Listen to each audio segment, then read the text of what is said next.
اعوذ باللہ من الشیطان الرجیم بسم اللہ الرحمن الرحیم رب اشرح لی صدری ویسر لی امری واحلل عقدۃ من لسانی یفقہوا قولی۔ اے میرے رب میرا سینہ کھول دے اور آسان کر دے میرا کام، اور میری زبان کی گرہ کھول دے کہ سمجھ سکے میری بات۔ السلام علیکم ناظرین، میں ہوں عمران خان، پروگرام صبح عظیم کا میزبان۔ آپ کو اس پروگرام میں خوش آمدید کہتا ہوں۔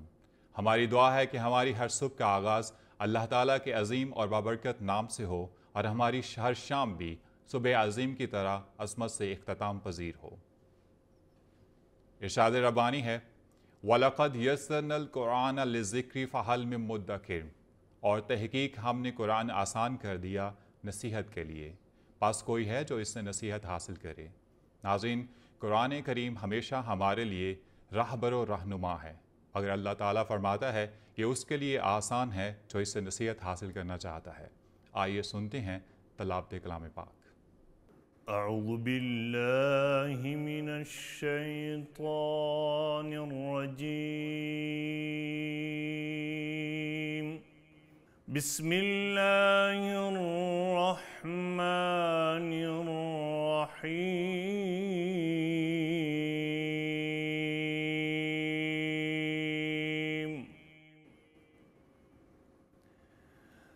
فی بیوت أذن الله أن ترفع ويذكر فيها اسمه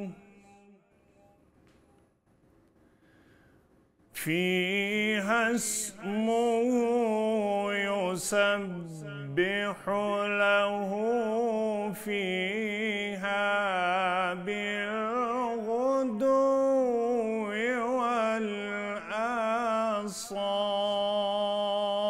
والآصال،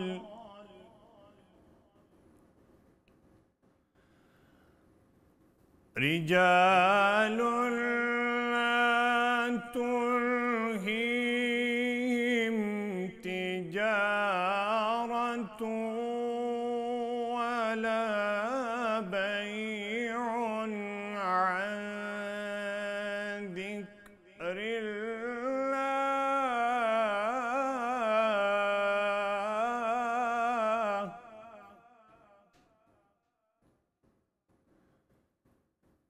رجال لا تلهيهم تجارة ولا بيع عن ذكر الله وإقام الصلاة وإيتاء الزكاة،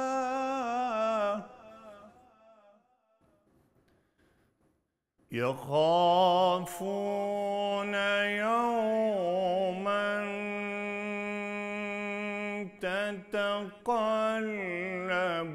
فيه القلوب والأبصار،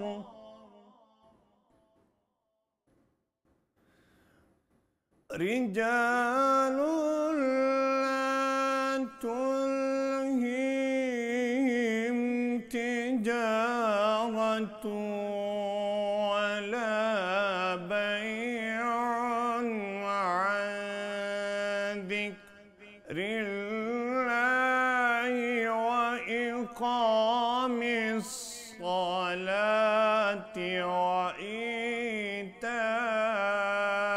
الزكاة، يخافون يوما تتقلب فيه القلوب والأبصار، ليجزيهم الله أحسن ما عملوا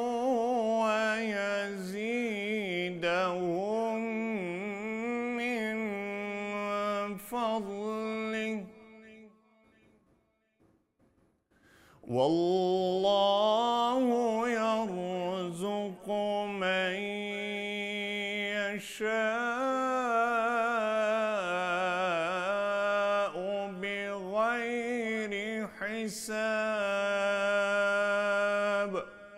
صدقت يا رب العالمين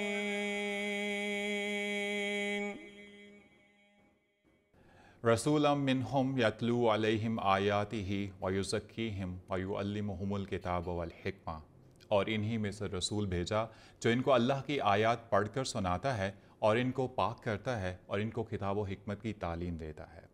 ناظرین، تزکیہ سے مراد ہے انسانی نفوس کو اعلیٰ اخلاق سے مرتب کرنا اور رذائل سے پاک کرنا۔ اس کی بہترین مثال ہمیں صحابہ کرام رضوان اللہ تعالی اجمعین کی زندگیوں میں ملتی ہے۔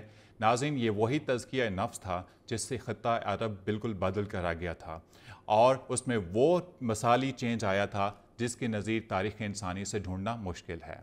صحابہ کرام رضوان اللہ تعالی اجمعین کے بعد یہ کردار جن لوگوں نے اپنایا انہیں ہم صوفیہ کہتے ہیں۔ ناظرین، صوفیہ وہ لوگ تھے جن کا سرمایہ حیات تزکیہ، توکل اور تقویٰ تھا۔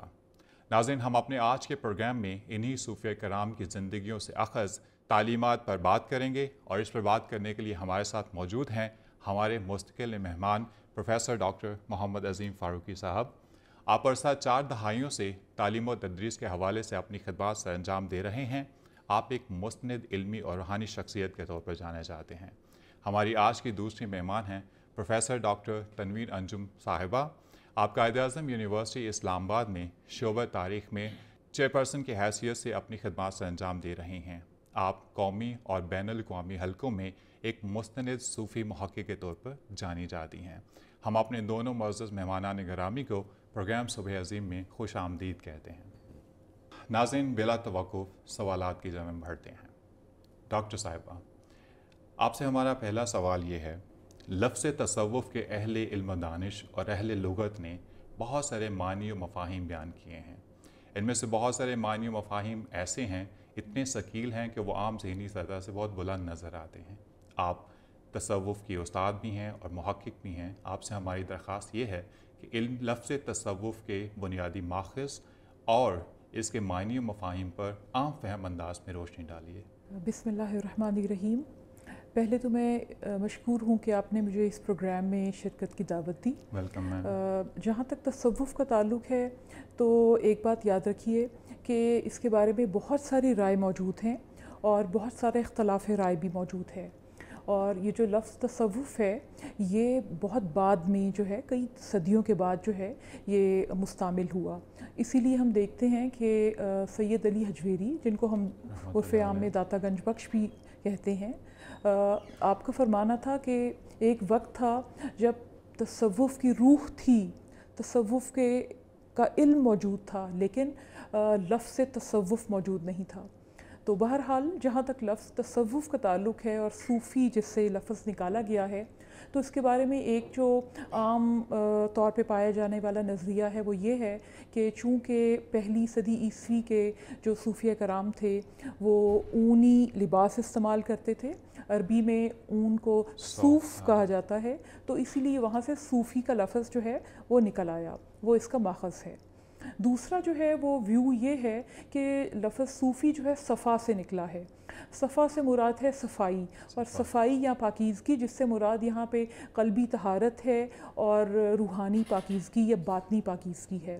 چونکہ صوفیہ کرام جو ہے ان کا زور جو ہے، ان کا سٹریس بہت زیادہ قلبی تطہیر پہ تھا، تو اس لیے صفا ایک ماخذ سمجھا جاتا ہے۔